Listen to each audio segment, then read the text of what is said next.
So a young girl writes from Stamford, Connecticut. It seems that she is quite an observant young woman, and she's really bothered by what she sees around her amongst American youth. We're talking here in the 1970s, or perhaps earlier than that, and 1960s.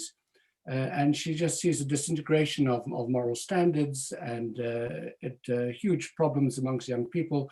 She sees quite a fair amount of drug taking, etc. None of this is actually mentioned in the letter because we don't see her letter, but that's from the answer, that is what I'm conjecturing. So the Rebbe responds to her as follows. He says, I think what's really important is to focus, to narrow down one's attention down to areas where some immediate practical results can be accomplished through a determined effort of young Jewish people. He said, one of the problems is that, and really the issue, the problem that underlies the inertia of that we see around us today, is that people get involved trying to solve problems of a global nature, considering that it's beneath them to deal with the trivialities of associated with day-to-day living. But the truth of the matter is that insofar as global problems are concerned, an individual can't accomplish anything, and they just waste their time, his or her time and energy in futility and frustration, leaving no time or attention for the immediate personal actions, matters, of the way in which that you can actually deal with on a daily life.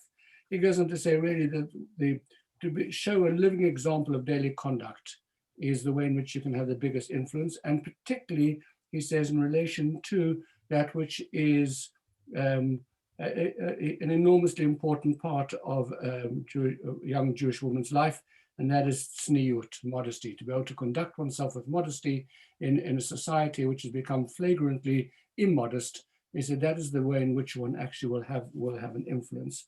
So here the Rebbe is picking up on the fact that this is a whole generation of young people young Jewish people who suddenly got caught up in trying to change the world, and with all the big global issues, etc., ban the bomb, whatever, where the individual voice is actually having very little impact whatsoever, and one's ignoring the things which you can do, which are of a practical nature relating to day-to-day life. So always the pragmatist, he directs her back to the things where she can make a difference on the ground, in small actions, etc.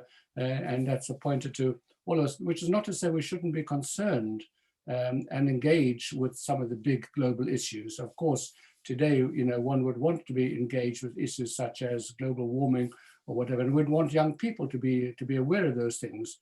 But it shouldn't be to the exclusion of actually changing those things of a practical nature on the ground that can be, so that your head doesn't get caught up in all of these, big issues to the point where you're spending all your time, and as the Rebbe says, some it just leads to an enormous amount of frustration and futility of effort and of energy, and that is what he's concerned about. That young people are directing their energies in the wrong place. Okay, well, Shabbat Shalom, everyone. Shabbat comes in really early from this week onwards, so let's